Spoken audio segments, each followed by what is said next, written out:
नमस्कार,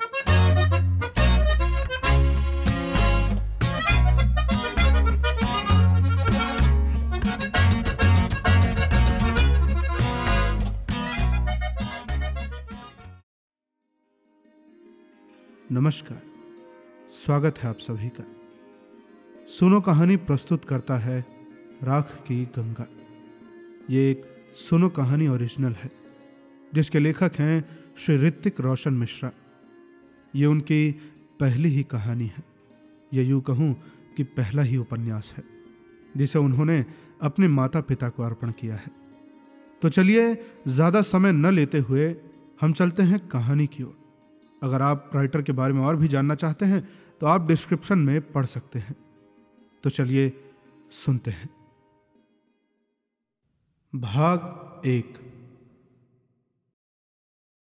अगर कोई मुझसे पूछे कि मैं अपना पूरा जीवन ऐसी कौन सी जगह है जहां बिताना चाहता हूं, तो मैं जरूर बनारस का ही नाम लूंगा।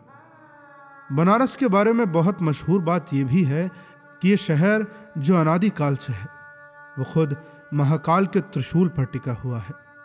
ये वो शहर है जहां मृत्यु भी गंगा से मिलती है तो हंसकर मिलती है। लोग मृत्यु के बाद भी अगर कहीं जाना चाहते हैं तो वो काशी है। गंगा के किनारे बसा हुआ ये प्राचीन शहर, जहां राम नाम सत्य है की आवाज के साथ बिस्मिल्लाह खान की शहनाई भी सुनाई देती है, जहां हर संकरी गली या तो गंगा किनारे निकलती है या तो आपको काशी के दर्शन कराने ले जाती है। अगर सबसे अतरंगी लोग कहीं आपको मिल सकते हैं तो महोदय यही मिलेंगे। अरे महाराज, यह तो वो शहर है जहां के लोग स्वयं महादेव को आशीर्वाद देते हैं।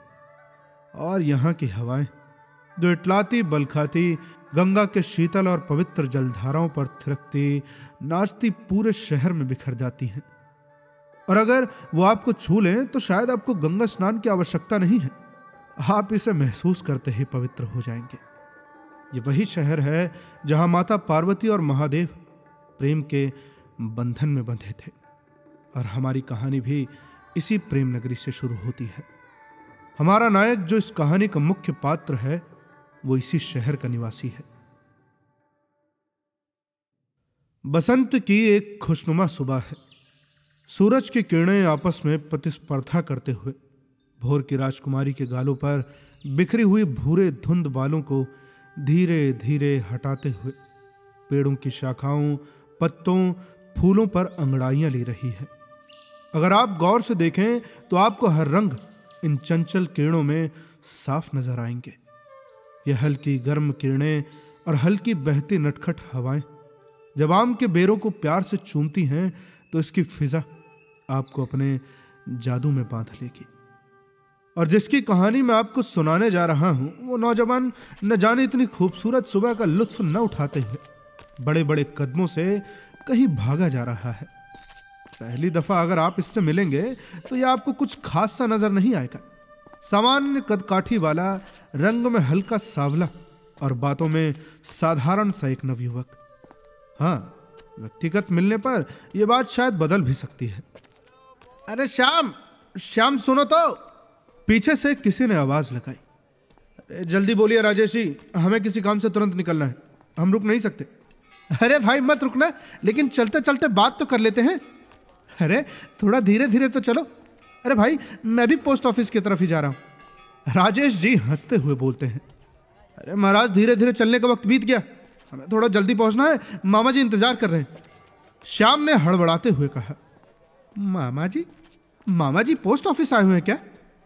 अरे आप वो सब छोड़िए, आप हमें बताइए कि आपको क्या कहना था। श्याम कहता है। अरे हाँ, वो तो हम भूल ही गए थे। मैं कह रहा था कि एक पत्र है, वो हिंदी में लिखा हुआ है, उसे अंग्रेजी में लिख दोगे क्या? इसे संपादक को इलाहाबाद में पहुंचाना है, बहुत ज़रूरी है श्याम। ज़रूरी नहीं होता तो मैं आपको इस तरह परेशान नहीं करता। राजेश ने कहा। अंग्रेजी में? अरे इस्तीफा दे रहे हैं क्या पत्रकारिता से? श्याम हंसते हुए कहता है। हाँ, अब तुम भी खींच लो, पहले पत्रकार बन तो जाए महाराज, फिर तो इस्तीफा देने की बारी आएगी।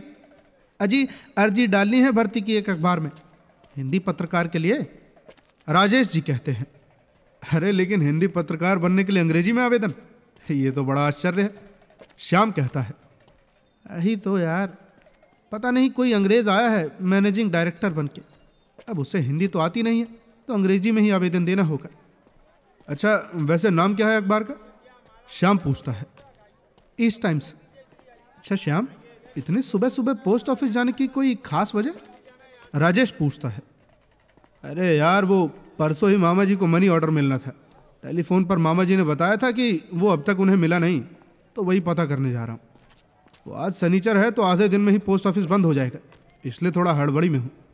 श्याम जल्दी जल्दी तेज कदमों के साथ चलते चलते कहता है। तो फिर मेरे आवेदन का क्या होगा? देखिए, अभी तो आप हमारी हालत देख ही रहे हैं। अच्छा, ऐसा करिए कि आप शाम को घर पर आ जाइए, सो हम लिख देंगे, ठीक है? अच्छा चलिए, अलविदा। हर हर महादेव। श्याम और तेज चलते हुए कहता है। अच्छा, तो शाम को मैं आ जाऊं ना पक्का? देखना महाराज, सोमवार को ही आखिरी तारीख है भेजने की। राजेश पीछे से चिल्लाते हुए कहता है। अरे हाँ हाँ पक्का, अरे पक्का राजेश जी, पक्का। श्याम बिना पीछे मुड़े चिल्लाकर हाथ उठाते हुए कहता है। पुरुष की यह बात भी काफी अजीब प्रतीत होती है। अब देखिए ना, जब अंतिम समय आ गया है आवेदन का, तो राजेश जी को याद आता है। और यह भी नहीं कि वो घर जाकर श्याम से अनुरोध करे, रास्ते पर दिख गए तो कह दिया। अब जो न दिखते तो फिर क्या होता? खैर, आगे चलते हैं और देखते हैं नायक को। श्याम पोस्ट ऑफिस पहुंच जाता है और काउंटर नंबर 3 पर जाकर दुबे जी से मिलता है। अरे दुबे जी, जरा ये कागज देखिए ना, हमारे मामा को परसों ही मनी ऑर्डर मिल जाना चाहिए था। भाई, उन्हें अब तक नहीं मिला यार, थोड़ी ज़रूरत है उन्हें पैसों की। श्याम अनुरोध करता है। अरे महोदय, अब मनी ऑर्डर जाने से पहले टेलीफोन किया जाता है जांच के लिए।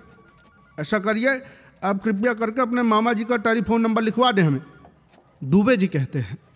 अरे दुबे जी, मामा जी के पास तो टेलीफोन है नहीं, उन्होंने मुझे भी संपर्क पड़ोसी के टेलीफोन से किया था। श्याम कहता है।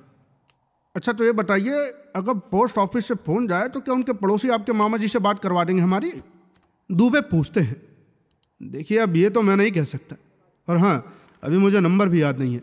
इसके अलावा और कोई विकल्प हो तो मुझे कृपया कर बताइए, ज़रूरी है। नहीं, इसके अलावा तो कोई विकल्प नहीं। और फिर कल इतवार है।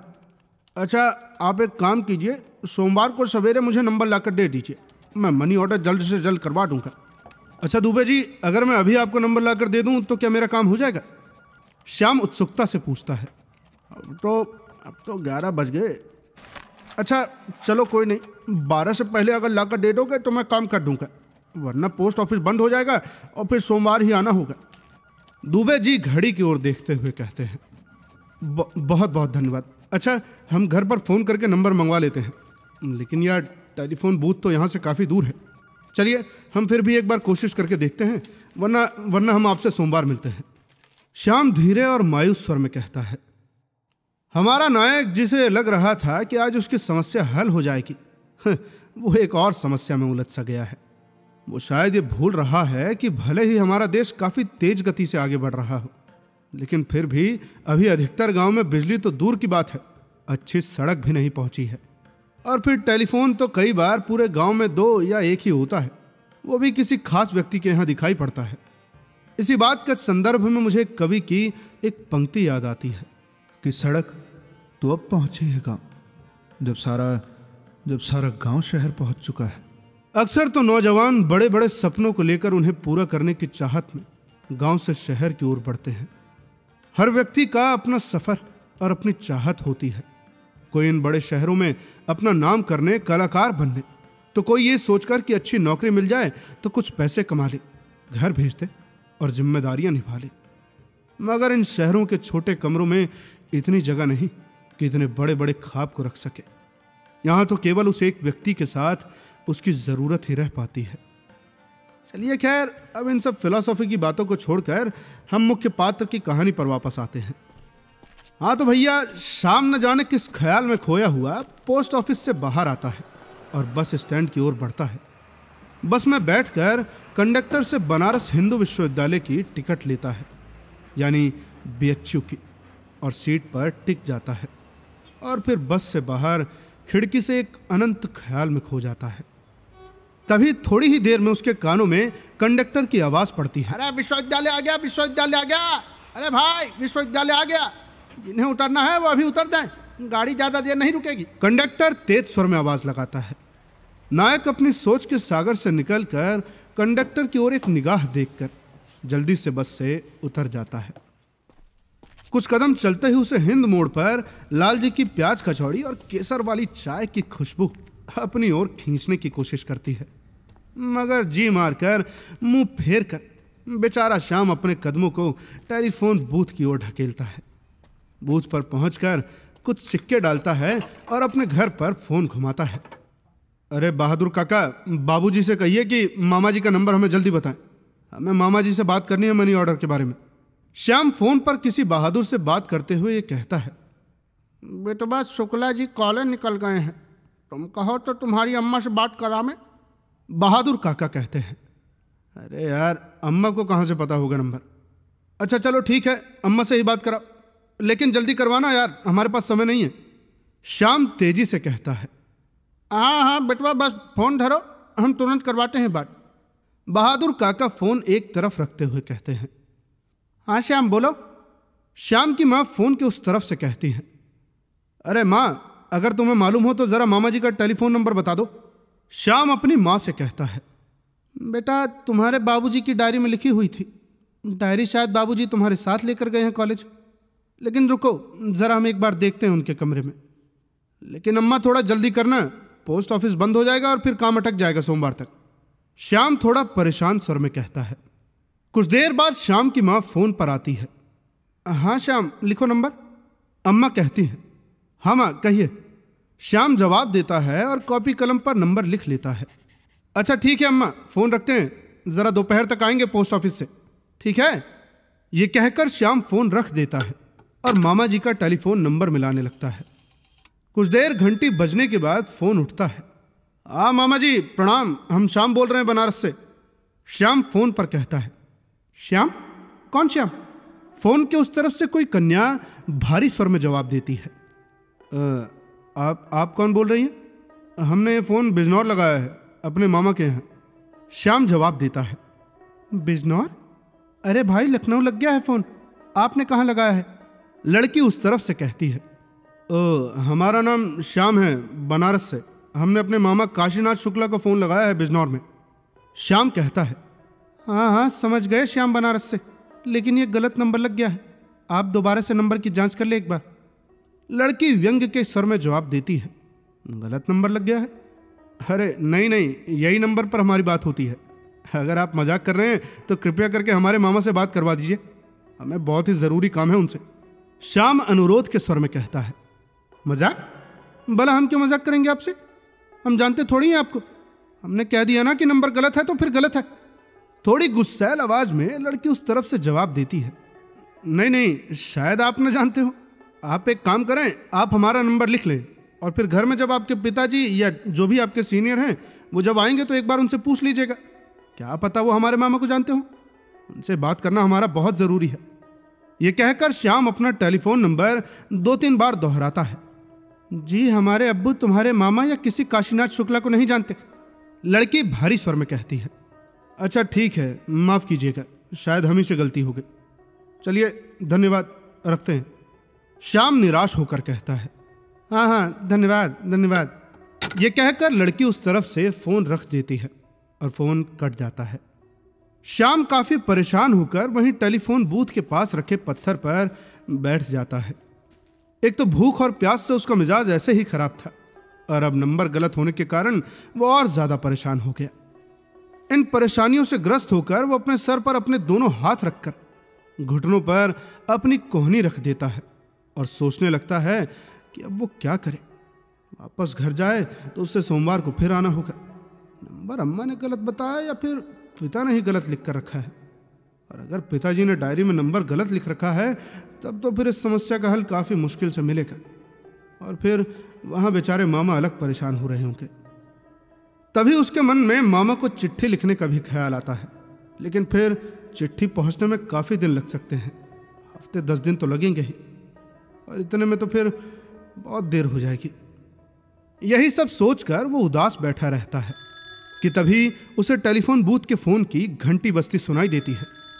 काफ़ी देर बजने के बाद और वहाँ किसी और को न पाकर वो अंत में उठकर फोन उठा लेता है। हेलो, जी सुनिए, आप अपना नंबर वापस से दोहरा दीजिए, हम लिख लेते हैं। अब्बू आएंगे तो एक बार हम उनसे पूछ लेंगे और फिर आपको नंबर इत्तला कर देंगे।